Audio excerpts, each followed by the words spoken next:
अब आप समझेंगे कि इन्वेस्टमेंट या कैपिटल फॉर्मेशन क्या होता है। मैंने अभी स्टार्टिंग में बताया था कि अगर कोई भी कैपिटल है उसमें ऐड अप होना शुरू हो जाए तो this is capital formation.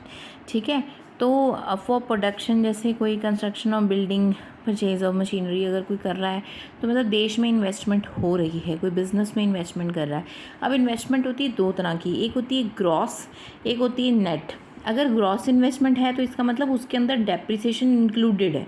Depreciation मतलब अगर किसी भी चीज़ की, एसेट की कोई वैल्यू है वो कम होती जा रही है, हम उसको डेप्रिसिएशन कहते हैं। ठीक है, जैसे यहाँ पे लिखा है depreciation is fall in value of fixed asset due to normal wear and tier.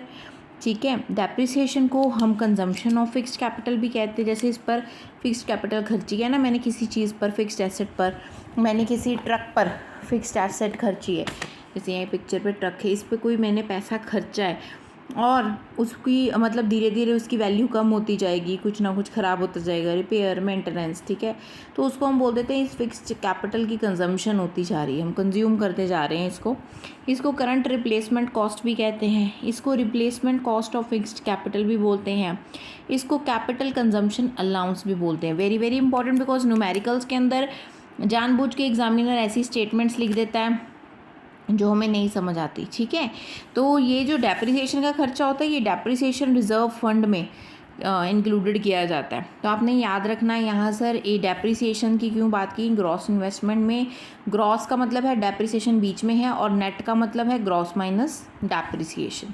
इसके अलावा अब आप समझेंगे कि बेसिक कन्वर्जन्स क्या क्या हैं। एक तो आपको फर्स्ट कन्वर्जन अभी मैंने बताई कि अगर डेप्रिसिएशन क्वेश्चन के अंदर दिया हुआ है और ग्रॉस और नेट की कन्वर्जन करनी है तो करोगे क्या। अगर ग्रॉस है, ठीक है, तो नेट प्लस डेप्रिसिएशन हो जाएगा। अगर नेट है तो ग्रॉस माइनस डेप्रिसिएशन। मेरे कहने का मतलब अगर तुम्हें ग्रॉस चाहिए तो जितनी भी अमाउंट दी हुई है और जो डेप्रिसिएशन की अमाउंट है उसको प्लस कर दो। अगर तुम्हें नेट चाहिए तो इसका मतलब जो तुम्हारे पास ग्रॉस अमाउंट है, जैसे मान लो ये हमारे पास आ जानी थी 2020, तो जहाँ पर 2020 है इसमें से आप क्या करो 20 निकाल दो तो ये आपके पास आ जाएगी नेट। मेरे कहने का मतलब कि ये एक फर्स्ट ट्रीटमेंट होती है डेप्रिसिएशन की कि ग्रॉस में से नेट को माइनस कर दो। ठीक है, ऐसे ही हो गया ना। अगर डेप्रिसिएशन निकालनी है तो मैं क्या करूँगी, ऐसे माइनस कर दूँगी तो मेरे पास क्या आ जाएगा डेप्रिसिएशन 20। ठीक है, एक दूसरी होती है net factor income from abroad. तो इसका मतलब ये होता है net factor income from abroad.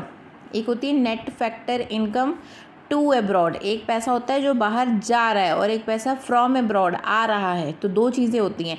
अगर तो वो कहते हैं कि आपने net factor income from abroad है, ठीक है, अगर आपको आती है net factor income from abroad तो उसमें से net factor income to abroad minus कर देते हैं, क्योंकि वो हमारी नहीं है, वो हमने दे दी किसी को।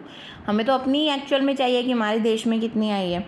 तो अगर आपको डोमेस्टिक प्रोड्यूस है और net factor income from abroad है तो आपकी आ जाएगी नेशनल इनकम।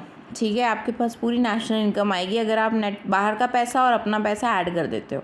अगर आपको डोमेस्टिक ही चाहिए सिर्फ, तो आपके पास जो नेशनल है उसमें से बाहर वाला माइनस कर दो, फिर आपके पास सिर्फ डोमेस्टिक का रह जाएगा, अपनी टेरिटरी के अंदर वाला। इसके अलावा नेट इनडायरेक्ट टैक्सेस।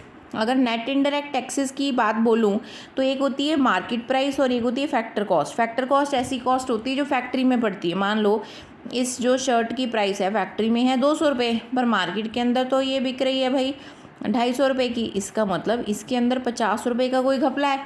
तो ये 50 रुपया कुछ नहीं होता, ये होता है नेट इनडायरेक्ट टैक्सेस। ठीक है, अब वो कहते हैं कि अगर आपने मार्केट प्राइस बनानी है तो जो फैक्ट्री कॉस्ट होती है जैसे 200, उसमें क्या करो नेट इनडायरेक्ट टैक्सेस बना दो तो आपको मार्केट की कॉस्ट मिल जाएगी। ठीक है, अगर आपको फैक्ट्री कॉस्ट निकालनी है तो आप क्या करोगे, जो मार्केट में कॉस्ट है उसमें से आप नेट इनडायरेक्ट टैक्सेस माइनस कर दो तो आपके पास फैक्ट्री की कॉस्ट आ जाएगी। फैक्ट्री मतलब कॉस्ट कम होती है, मार्केट की ज़्यादा होती है। और नेट इनडायरेक्ट टैक्सेस कैसे निकालते हैं, इनडायरेक्ट टैक्सेस माइनस सब्सिडीज़। ठीक है, नेट इनडायरेक्ट टैक्सेस मतलब इनडायरेक्ट टैक्सेस माइनस सब्सिडी, कभी कभी न्यूमेरिकल में अलग अलग दिया होता है। तो these are the basic conversion जिसके ऊपर मेन गलती हो जाती है और क्वेश्चन हमारा रॉन्ग हो जाता है। इसको बेसिकली आपने बहुत ध्यान से समझना है। 3 तरह की एडजस्टमेंट्स होती है सिर्फ कन्वर्जन में।